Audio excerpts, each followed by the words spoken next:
খোদ তৃণমূলেরই পঞ্চায়েত প্রধানের মদতেই পুকুর ভরাটের চাঞ্চল্যকর অভিযোগ। জল সংকটে স্থানীয় মানুষ আইনকে বুড়ো আঙুল দেখে কিভাবে জমি মাফিয়াদের রমরমা, প্রশ্ন এলাকাবাসীর।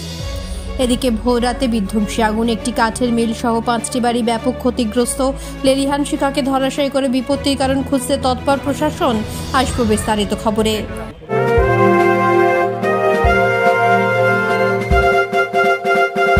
এরা পোশাকের ঠিকানা তো একটাই, রামকৃষ্ণের 1 থেকে 4 তলাটায়।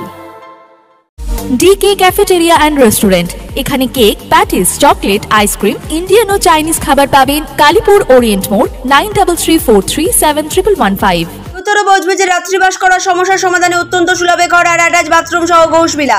বিভিন্ন অনুষ্ঠানে ব্যাংকুয়েট হল ভাড়া দেওয়া হয়। যোগাযোগ 9231433706।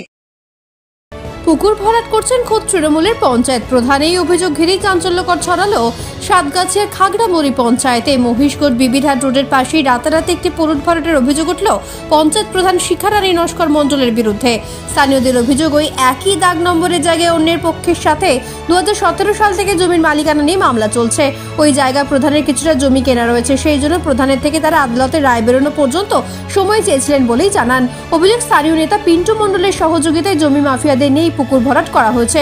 তবে দীর্ঘদিন ধরেই পুকুরটি ব্যবহার করতেন বেশ কয়েকটি পরিবার।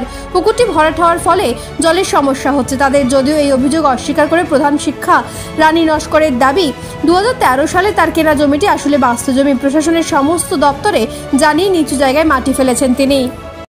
হঠাৎ করে রাতারাতি কিছু গুন্ডা বা মোস্তান বাহিনী দিয়ে আমাদের খাগড়ামড়ি গ্রাম পঞ্চায়েতের প্রধান মাটি ফেলে ভরাট করতে চাইছে। কি নাম? শিখারানী মণ্ডল। আর আগে আমাদের এই জায়গার উপরে 2017 সাল থেকে একটা মামলা দায়ের চলছে। ওনাকে আমরা আপত্তি জানানো সত্ত্বেও উনি আমাদের জোরজবরদস্তি এই পুকুরটা নিজের দখলের দাঁড়িতে নিয়ে, পুকুরে মাছ থাকা সত্ত্বেও সেই জায়গা উনি ছিঁচে জোর করে জমি মাফিয়াদের দিয়ে রাতারাতি মাটি ভরাট করছে। আমরা এই সূত্রে একটা অভিযোগ থানায় জানিয়েছিলাম। আমরা আউটপোস্ট থানায় বাগড়াহাট জানিয়েছি। এছাড়াও বিষ্ণুপুর থানায় আমরা একটা লিখিত অভিযোগ জানিয়েছি। এছাড়াও আমাদের কোর্ট অনুযায়ী একটা 144 একটা মামলা করেছি, সেই কাগজটাও ওখানে জমা দেওয়া হয়েছে। ঠিক আছে, ওনারা সেইটাকে উপেক্ষা করেও জোরজবরদস্তি জোরপূর্বক আমাদের ভয় দেখিয়ে জমি পুকুর ভরাট করে দিয়েছে। পুকুর আর যেহেতু আমার দেখেছো তো, দলিলটাও তো আপনাদের দেখালাম, বাস্তব ঘর বলে মানে রয়েছে দলিল বা রেকর্ড, আপনার ব্লুপ্রিন্ট সবই তো আছে, মাপ হয়েছে, সেই ব্লুপ্রিন্টটাও রয়েছে। তো আমার পিছনে যদি কেউ লাগে সেখানে ভাই কিছু করার আছে বলুন?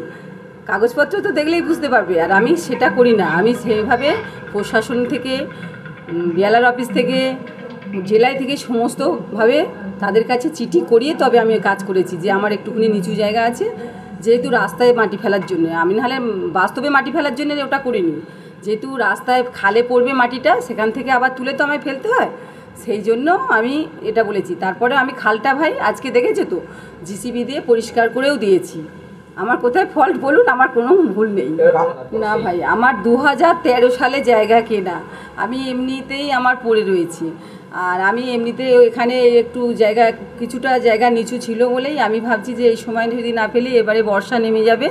আর আমার সঙ্গে কোনো কেস ফেস নেই, ওদেরকে আমি বলে অন্য পার্টির সাথে কেস আছে, কিন্তু আমাদের সঙ্গে তো নেই। আর যেহেতু ওদেরকে আমি বলেই করেছি যে দেখো তোমাদের ড্যাঙার ওপর দিয়ে আমাকে কি যেতে দেবে, আমি খালের ওপরে মাটি ফেলে ওখানে ফেলবো না। ওরা আমাকে বলেছে না, আমাদের বাড়ির ভিতরে যেতে দেবো না, সেই হিসেবেই আমি ফেলেছি মাটিটা ওখানে খালে ফেলে। বিষ্ণুপুরের বিবিরহাট বাস স্ট্যান্ডের কাছে 75 রোডের পাশে একটি কাঠ মিলে ভোররাতে হঠাৎই আগুন লাগে। বিধ্বংসী আগুনে পুড়ে ছাই হয়ে যায় কাঠ মিলের সমস্ত কাঠ।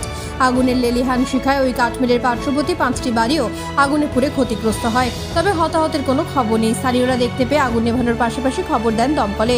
খবর পেয়ে ঘটনাস্থলে দমকলের 4টি ইঞ্জিন এসে দীর্ঘক্ষণের চেষ্টায় আগুন নিয়ন্ত্রণে আনে। ঘটনাস্থলে পৌঁছয় পুলিশ। দমকলের প্রাথমিক অনুমান শর্ট সার্কিট বা কোনো বৈদ্যুতিক কারণেই আগুন লেগেছে। এদিকে এই ভয়াবহ দুর্ঘটনার পর ক্ষতিগ্রস্তদের পাশে থাকার আশ্বাস দিয়েছে শাসক দল। দেখলাম 4টে নাগাদ এখানে আগুন উঠছে। তারপরে ফায়ার ব্রিগেড এলো 4:45 নাগাদ, এসে ফায়ার ব্রিগেডগুলো জল মারছিল। তারপরে আমি ওদের সাথে হাতাহাতি করে টিনগুলো সব সরালাম, তারপরে কাঠগুলোকে সরিয়ে দিয়ে ওর নিচে থেকে আগুনগুলোকে ভালো করে নেবালাম। ভোর 3টে নাগাদ যেটা আগুন লেগেছে দেখতেই পাচ্ছেন। আমরা এখন এই কাঠ মিলের মধ্যেই আছি। প্রথমে কাঠ মিল থেকেই আগুনটা লাগে, যেটা শোনা যাচ্ছে, যেটা বোঝাও যাচ্ছে প্রশাসনের পক্ষ থেকে বা এখানে ফায়ার ব্রিগেডের লোকজনের সাথেও কথা বললাম। এখান থেকে হয়ে পিছনে 5টা বাড়িও ক্ষতিগ্রস্ত হয়েছে, পুড়ে গেছে। তো অত্যন্ত ভগবানের কৃপায়, ঈশ্বরের কৃপায়, আল্লাহর কৃপায় একটা জিনিস হয়েছে কি, কোনো মানুষের ক্ষয়ক্ষতি হয়নি। এত বড় একটা ভয়াবহ দুর্ঘটনা ঘটেছে, আগুন লেগেছে, কিন্তু কোনো মানুষের কোনো ক্ষতি হয়নি। এটা ভগবান ঈশ্বর আল্লাহ রক্ষা করেছেন।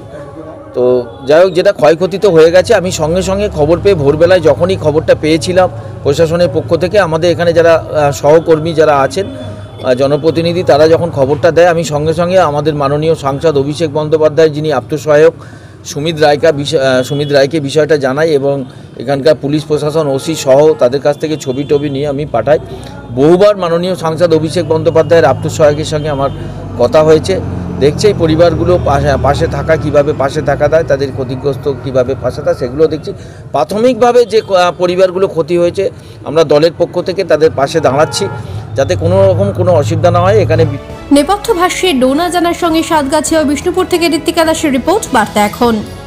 পোশাকের ঠিকানা তো একটাই, রামকৃষ্ণের 1 থেকে 4 তলাটায়। ডিকে ক্যাফেটেরিয়া অ্যান্ড রেস্টুরেন্ট, এখানে cake, patties, chocolate, ice cream, Indian ও চাইনিজ খাবার পাবেন। কালীপুর ওরিয়েন্ট মোড়, 9334371115। উত্তর বজবজে রাত্রিবাস করার সমস্যার সমাধানে অত্যন্ত সুলভে ঘর আর অ্যাটাচ বাথরুম সহ ঘোষবিলা। বিভিন্ন অনুষ্ঠানে ব্যাংকুয়েট হল ভাড়া দেওয়া হয়। যোগাযোগ 9231433706।